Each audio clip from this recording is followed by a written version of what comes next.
Bonjour à toutes et à tous, et merci d'être présents aujourd'hui pour ce premier rendez-vous de l'actu de l'année 2023.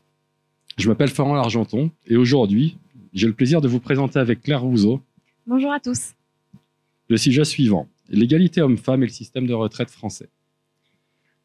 Ce sujet est particulièrement d'actualité puisqu'il y en est beaucoup question dans le cadre de la réforme des retraites et plus précisément du projet de loi de financement rectificatif de la sécurité sociale pour 2023, où les femmes sont parfois présentées comme de possibles gagnantes, avec notamment l'augmentation des minimums vieillesse, dont elles sont nombreuses à bénéficier, mais également comme de potentielles perdantes, avec l'allongement de l'âge légal de départ à la retraite, qui pourrait neutraliser certains de leurs avantages, comme on le verra dans nos développements. Mais d'abord, qu'est-ce que l'égalité, qui est un des principes de notre devise républicaine, liberté, égalité, fraternité?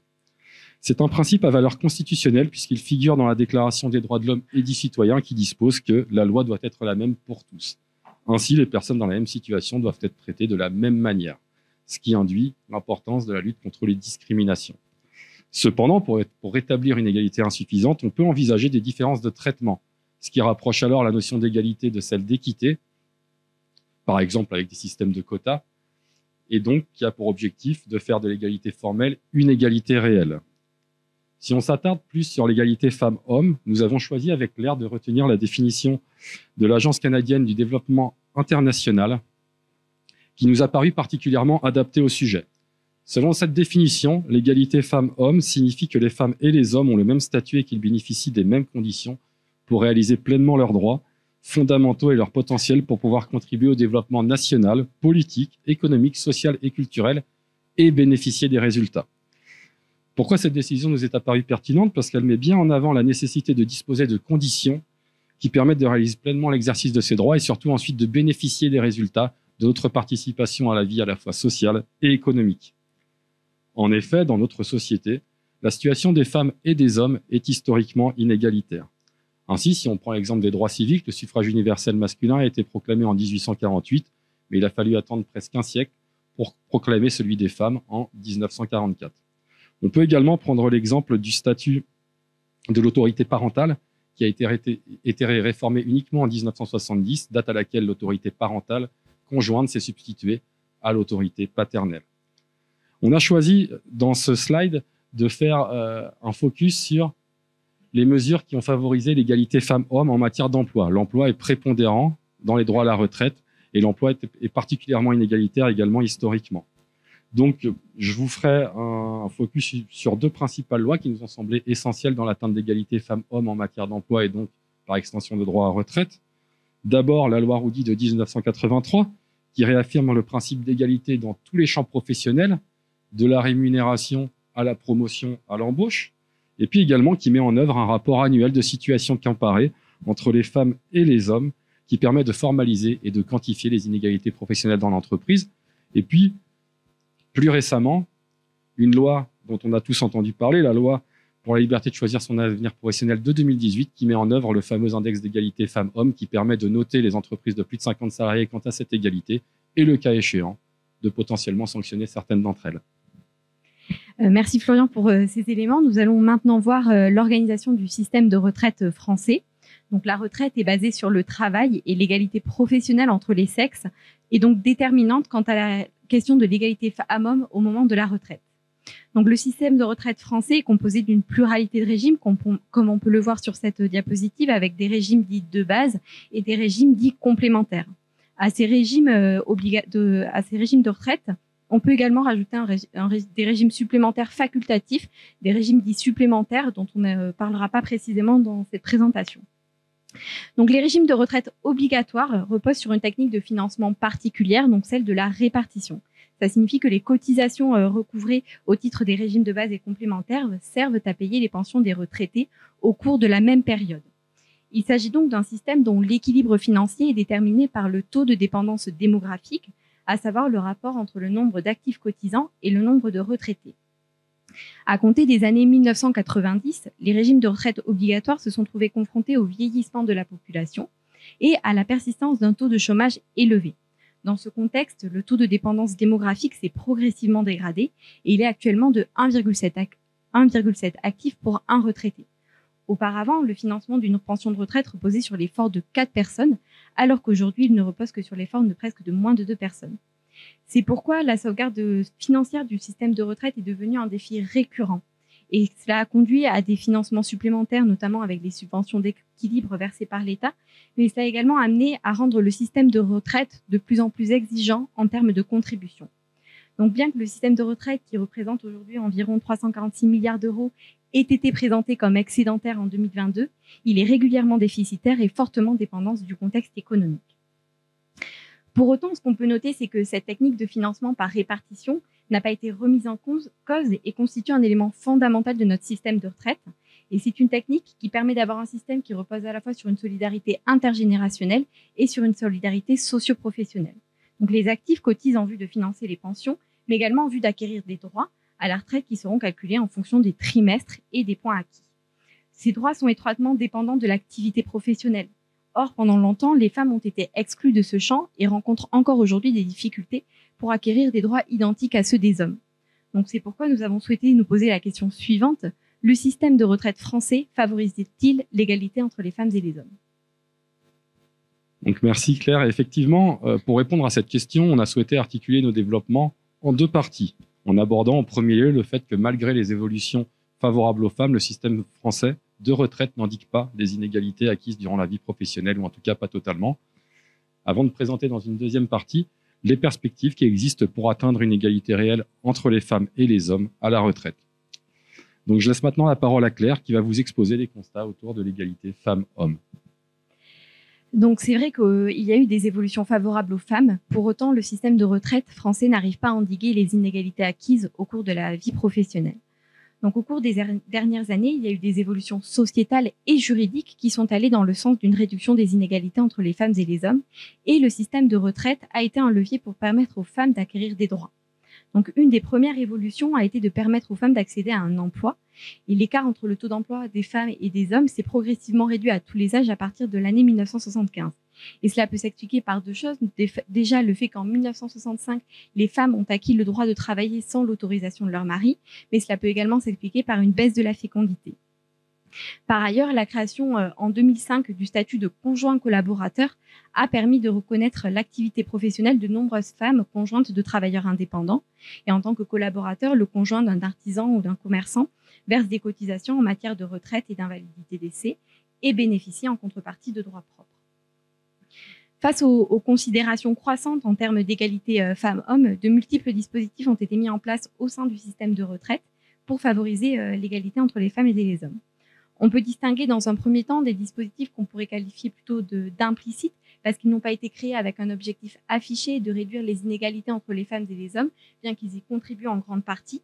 Et on peut citer dans un premier temps, par exemple, la pension de réversion, donc qui est apparue en 1945 avec la création de la sécurité sociale. Donc, elle correspond à une partie de la retraite dont bénéficie ou aurait pu bénéficier l'assuré décédé qui est versé au conjoint survivant. Cependant, il existe selon les différents régimes de retraite des conditions pour pouvoir bénéficier de cette pension, et notamment au sein du régime général, des conditions d'âge, des conditions de ressources, ou encore des conditions maritales, parce qu'aujourd'hui, le bénéfice d'une pension de réversion ne repose aussi que sur la conclusion d'un contrat de mariage. Donc ces pensions bénéficient très majoritairement aux femmes. Comme on le voit, elles sont 88% des bénéficiaires.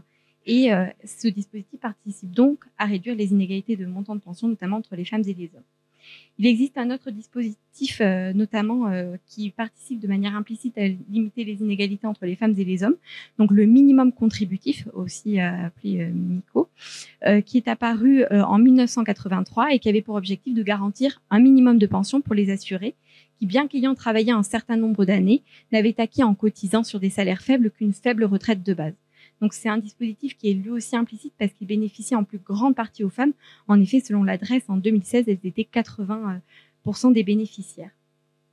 Donc à ces dispositifs implicites sont venus se rajouter au cours des années des dispositifs là explicites qui ont été mis en place avec un objectif affiché de lutter contre les inégalités entre les femmes et les hommes.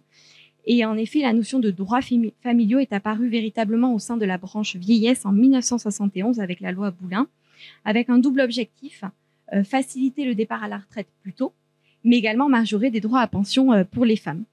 Donc parmi ces dispositifs, on va distinguer dans un premier temps les majorations de durée d'assurance, donc les MDA.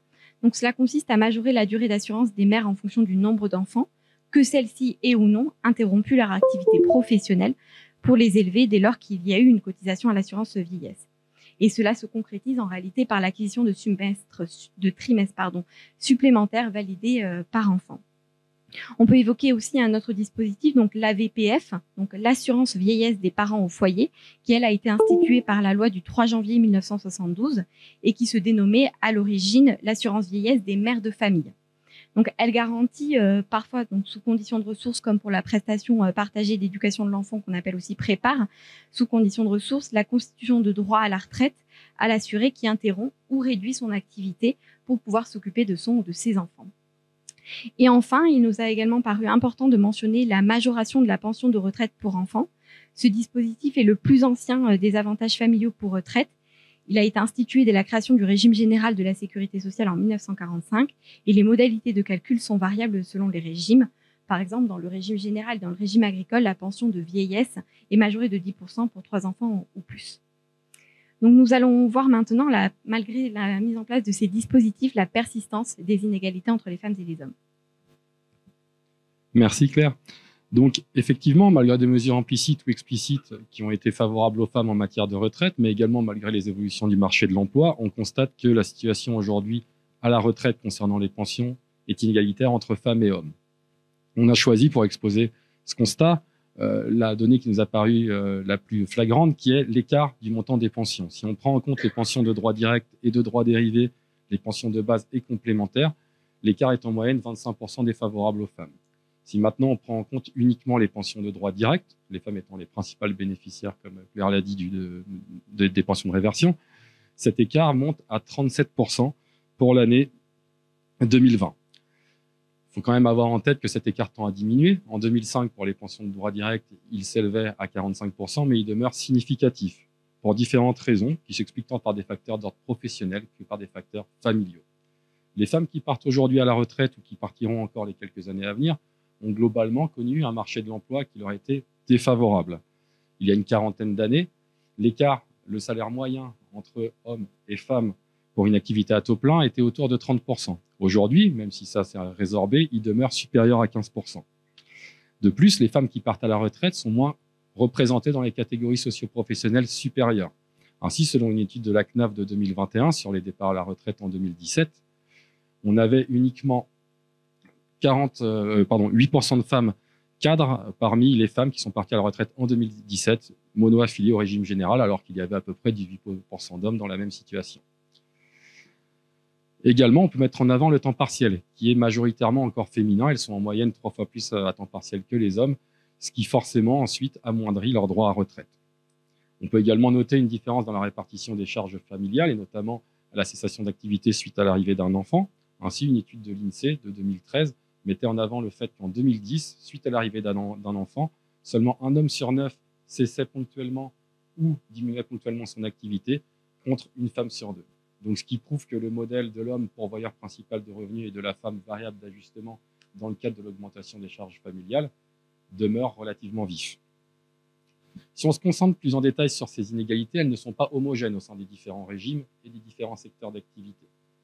L'inégalité, elle est particulièrement prononcée, par exemple, en termes de retraite complémentaire. Si on prend la pension Agirc-Arrco, donc retraite complémentaire des cadres et des salariés du secteur privé, on constate qu'elle est très inégalitaire. Elle est défavorable à 54% pour les femmes du fait du mode de cotisation. Ainsi, à l'Agirc-Arrco, on cotise plus au-delà de revenus annuels supérieurs à un plafond de la sécurité sociale qui correspond à peu près pour 2024 à 44 000 €. C'est donc les salaires supérieurs qui cotisent plus, qui s'ouvrent donc plus de droits à la retraite, et c'est donc plus souvent des hommes. Également, si on se concentre sur les différentes professions, les différents secteurs, et donc derrière les différents régimes, on constate que les inégalités, on a évoqué tout à l'heure 37% d'écart en moyenne pour les pensions de droit direct, ces inégalités, elles sont moins prononcées, par exemple, dans la fonction publique, que ce soit la fonction publique civile de l'État ou la CNRACL. Ainsi, on a 10% d'écart dans les collectivités territoriales et 14% à l'État. On peut considérer que c'est parce qu'on est en présence de personnes qui sont en moyenne peut-être plus diplômées, de domaines où les écarts de salaire sont moindres entre les très hauts salaires, plus souvent masculins, et les salaires plus bas, on a moins d'écart que dans le privé. Également peut-être des catégories d'emploi comme celle des enseignants où il n'y a pas de différence significative homme-femme. Et puis enfin, le mode de calcul sur les 6 derniers mois qui peut moins pénaliser les carrières fractionnées en termes de rémunération que celui des 25 meilleures années dans le secteur privé. Une autre inégalité qu'on peut mentionner, c'est l'inégalité en termes de d'âge de départ à la retraite. Aujourd'hui, les femmes encore partent un petit peu plus tard que les hommes, 62 ans et demi contre 62 ans. Ça s'explique par le fait que les hommes bénéficient plus de dispositifs type départ anticipé, carrière longue, et toujours les carrières fractionnées des femmes. Cependant, il faut un petit peu atténuer ce constat. D'ores et déjà, les femmes bénéficient plus longtemps en moyenne de leur retraite que les hommes du fait d'une espérance de vie supérieure. Et puis, à partir de la génération 75, selon le Conseil d'orientation des retraites, les courbes vont s'inverser et les femmes devraient partir un petit peu plus tôt que les hommes. Reste cependant qu'en termes de précarité, les femmes à la retraite sont plus frappées que les hommes. On a 10% et demi de femmes à la retraite qui sont sous le seuil de pauvreté, alors qu'on a seulement 8,5% d'hommes. Et c'est une situation qui est particulièrement flagrante concernant les femmes seules, les femmes à la retraite isolées. On peut aussi mettre en avant les personnes qui sont ni en emploi ni en retraite, qui ne vont pas être quantifiées en termes de retraite, mais qui sont en situation de précarité, personnes entre 53 et 69 ans, qui sont très majoritairement des femmes, à plus de 2/3. Si on se place dans un temps long, ces écarts devraient se réduire. Ainsi, le rapport du corps de 2022 met en avant le fait que d'ici 2070, l'écart de retraite entre femmes et hommes devrait s'élever à 7 à 8%, pas une égalité parfaite, mais une égalité nettement réduite par rapport à aujourd'hui. Cependant, on peut s'interroger si ce temps long est en adéquation avec les attentes sociales et quelles sont les perspectives pour atteindre une égalité réelle entre les hommes et les femmes. Donc ces différents éléments nous permettent de constater la persistance d'inégalités entre les femmes et les hommes au moment de la retraite, malgré la mise en place de certains dispositifs. Et pour mieux comprendre ces inégalités et les caractériser, la loi du 20 janvier 2014 a imposé un suivi spécifique de la situation comparée des femmes et des hommes par le Conseil d'orientation des retraites.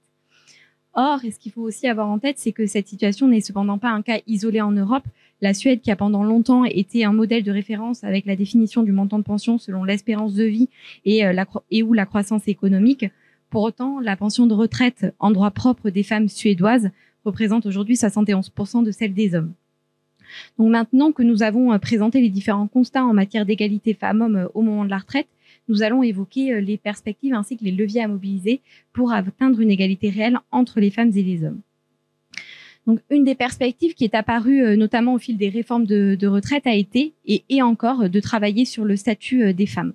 Afin de favoriser l'égalité entre les femmes et les hommes au moment de la retraite, il y a plusieurs logiques qui coexistent. Donc, premièrement, une logique plutôt verticale et plutôt, elle aussi, historique, qui situe la femme comme ayant droit de son mari. En effet, autrefois, la question de l'égalité entre les femmes et les hommes ne se posait pas avec autant d'acuité comme aujourd'hui. Et la pension de réversion, c'est le dispositif qui illustre le plus cette logique d'ayant droit et joue un rôle important, notamment de réduction entre les inégalités de montant de pension entre les femmes et les hommes. Et les réformes de retraite de 2003 a assoupli les règles relatives aux pensions de réversion, permettant ainsi à plus de femmes de pouvoir en bénéficier. Par exemple, les conditions relatives à la durée du mariage ou au nombre de mariages ou les règles de cumul de droits sont des règles qui ont été supprimées. Par ailleurs, afin de mieux prendre en compte aussi les évolutions sociétales, lors du projet de réforme de système universel des retraites, il avait été évoqué aussi la possibilité d'élargir la pension de réversion aux couples pacsés. La seconde logique qui coexiste dans le système de retraite, là une logique plutôt horizontale et plus récente, situe la femme comme une personne titulaire de droits qui lui sont propres et non de droits dérivés de son mari et donc de sa situation conjugale. Donc, le projet de réforme pour un système universel de retraite visait justement à lutter contre ces inégalités entre les femmes et les hommes pour permettre aux femmes d'acquérir des droits propres. Donc, on peut citer par exemple l'idée de l'amélioration des droits associés au premier et deuxième enfant, avec la possibilité pour les couples d'attribuer ces droits entièrement à la mère. Et on peut également citer le rapport de Levoix qui prévoyait une augmentation de 5% par enfant à partager entre les parents ou alors à attribuer entièrement à un des deux parents. Donc le projet de réforme actuel va également dans ce sens, avec la volonté de permettre aux femmes d'acquérir des droits propres, avec par exemple l'augmentation des minima vieillesse comme le minimum contributif ainsi que l'allocation de solidarité pour les personnes âgées qui est versée aux personnes ayant pu cotiser au cours de leur vie professionnelle. Pour autant, la principale mesure de ce projet de réforme, à savoir l'allongement de l'âge légal de départ à la retraite, n'est pas sans conséquence pour les femmes. En effet, elles devront prolonger un peu plus leur activité comparée aux hommes pour prétendre à une retraite à taux plein. Une mesure qui suscite des inquiétudes, notamment au titre des avantages validés par la maternité, parce qu'avec l'allongement de l'âge légal de départ à la retraite, certaines femmes verront leur trimestre validé au titre de la maternité être neutralisé.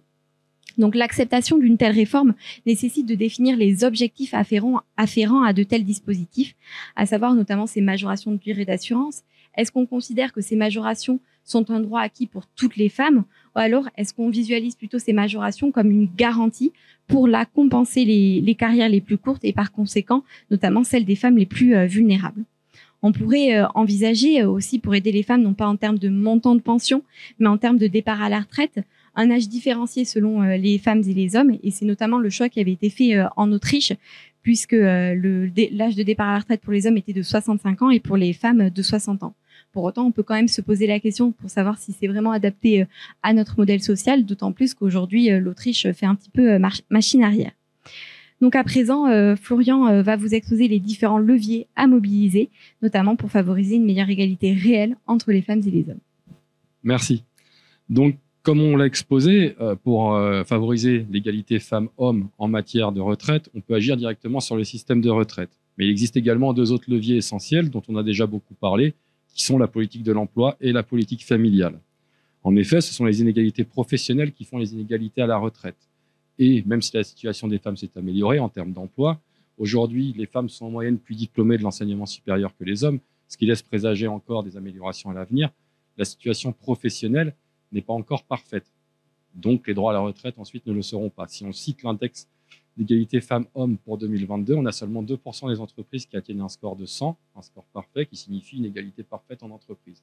En revanche, on a plus d'un tiers des entreprises qui disposent de moins de 2 femmes parmi les plus hautes rémunérations, ce qui prouve les difficultés encore aujourd'hui des femmes à accéder aux postes les mieux valorisés, comme ceux de cadres dirigeants. Les fonctions de cadres dirigeants sont particulièrement intéressantes à observer dans les années à venir, dans le contexte de la loi dite Rixain de décembre 2021, qui fixe comme objectif un quota de 40% de femmes cadres dirigeantes dans les entreprises de plus de 1000 salariés. Pour atteindre également cette forme d'égalité dans l'emploi et donc ensuite à la retraite, la politique familiale est essentielle puisqu'elle doit permettre de mieux répartir les charges entre l'homme et la femme. En effet, les femmes sont actuellement pénalisées dans leur carrière du fait de la maternité et de l'éducation des enfants, ce qui génère des inégalités professionnelles et donc se reporte à la retraite. Pour illustrer cela, on peut prendre l'exemple de l'étude de l'INSEE qui montre que le taux d'activité des femmes qui ont 3 enfants ou plus, dont un enfant de moins de 3 ans, est inférieur à 50%. Alors que dans la même situation, celui des hommes est supérieur à 90%, ce qui est à peu près équivalent finalement aux hommes qui n'ont qu'un enfant ou qui sont célibataires. Face à ces constats, les pouvoirs publics ont pris plusieurs mesures. D'ores et déjà, on peut citer par exemple l'allongement du congé paternité en juillet 2021. On peut citer la création de la prestation partagée d'éducation de l'enfant par la loi pour l'égalité réelle entre les hommes et les femmes de 2014, qui visait à mieux répartir les charges d'enfants suite à la naissance d'un enfant dans le cadre d'une cessation d'activité, mais qui n'a pas tout à fait atteint sa cible, notamment selon le rapport IGAS de 2019. Et puis également, on peut citer les mesures qui concernent les aidants, les femmes étant également plus aidantes que les hommes en général, donc les mesures telles que la création de l'allocation journalière du proche aidant en octobre 2020, qui ouvre des droits à la VPF dont on a parlé dans la première partie. Pour aller plus loin, on pourrait envisager plusieurs ajustements par rapport à ces politiques et aller plus loin. En premier lieu, une piste qui est souvent évoquée concernant la prépare, c'est son calcul en fonction des revenus des personnes qui cessent leur activité et non plus en fonction d'un montant forfaitaire comme c'est le cas actuellement. Cela encouragerait les plus hauts revenus à avoir recours à la prépare, donc à cesser leur activité pour s'occuper d'enfants, et donc cela pourrait plus encourager les hommes à le faire, et les femmes pourraient plus facilement continuer leur activité et donc cotiser pour leur droit à la retraite. On peut également citer le droit opposable à la garde, qui est mis en avant dans le rapport Damon-Heidemann, et qui permettrait aux femmes de reprendre plus facilement entre les 1 et 2 ans de l'enfant une activité, ou de pouvoir choisir de le faire en tout cas, toujours dans l'optique de droit à retraite plus égalitaire. Cette question du droit opposable à la garde est aussi fortement, à notre sens, articulée avec la question du service public de la petite enfance, qui est un enjeu politique important dans les années à venir. Également, récemment, on peut parler de la LFSS pour 2023, qui met en œuvre plusieurs mesures dans les années à venir qui concernent le complément mode de garde. Si on se concentre sur une, qui est la linéarisation du CMG. Elle a pour objectif de permettre aux familles précaires d'avoir accès plus facilement à un mode de garde individuel. Aujourd'hui, dans beaucoup de familles précaires, le recours à un mode de garde individuel génère des coûts trop importants et c'est très très souvent la femme qui est contrainte de ne pas reprendre d'activité, de cesser une activité pour garder un enfant de moins de 3 ans. Avec la linéarisation du CMG, l'ambition d'ici 2025, c'est d'arriver à avoir un taux d'effort équivalent en mode de garde individuel et collectif. Et donc, permettre aux femmes de plus travailler dans ces situations et de cotiser pour leur retraite. Et puis enfin, on a parlé des aidants. Il faudra avoir une attention particulière au projet de réforme actuel qui prévoit une assurance vieillance des aidants et qui permettrait par ce biais à plus de personnes d'être couvertes au titre de leur activité d'aidant, notamment les personnes qui ne cohabitent pas avec la personne aidée, qui pourraient dans ce cas se voir ouvrir des droits à la retraite. Et puis, pour aller un petit peu plus loin encore, on pourrait évoquer la possible déconjugalisation de la VPF sur certaines prestations qui permettrait à la femme d'être tout à fait autonome au revenu du ménage pour s'ouvrir des droits à la retraite. Je vais maintenant laisser Claire conclure sur ce sujet. Donc, on a vu ensemble la persistance d'inégalités entre les femmes et les hommes au moment de la retraite, malgré des évolutions à la fois sociétales, mais également juridiques. Et la mise en place de dispositifs spécifiques ne suffit pas aujourd'hui à corriger ces inégalités qui sont acquises durant la vie professionnelle. Donc, les perspectives pour atteindre une égalité réelle entre les femmes et les hommes reposent, selon nous, sur un double mécanisme correcteur. À la fois, corriger les inégalités au moment de leur retraite pour prendre en compte les carrières les plus fragiles, mais également corriger aussi les inégalités en amont de la retraite et donc agir sur l'activité professionnelle des femmes. On peut cependant s'interroger sur la compatibilité d'une recherche entre égalité rapide, qui nécessiterait probablement plus de dépenses publiques, et cette volonté de recherche d'équilibre financier. Cela suppose avant tout un choix de société éclairé sur notre système de retraite et sur sa dimension contributive en lien direct avec les parcours professionnels. Et aujourd'hui, ces parcours professionnels sont amenés à s'allonger, notamment avec le recul de l'âge légal de départ à la retraite, et donc à être pensés dans un temps plus long, impliquant ainsi la mise en œuvre d'une politique volontariste quant à l'emploi des seniors, au sein de laquelle les femmes ne devront pas être oubliées pour ne pas être pénalisées, notamment au moment de la retraite. Merci beaucoup pour votre attention. Merci à tous.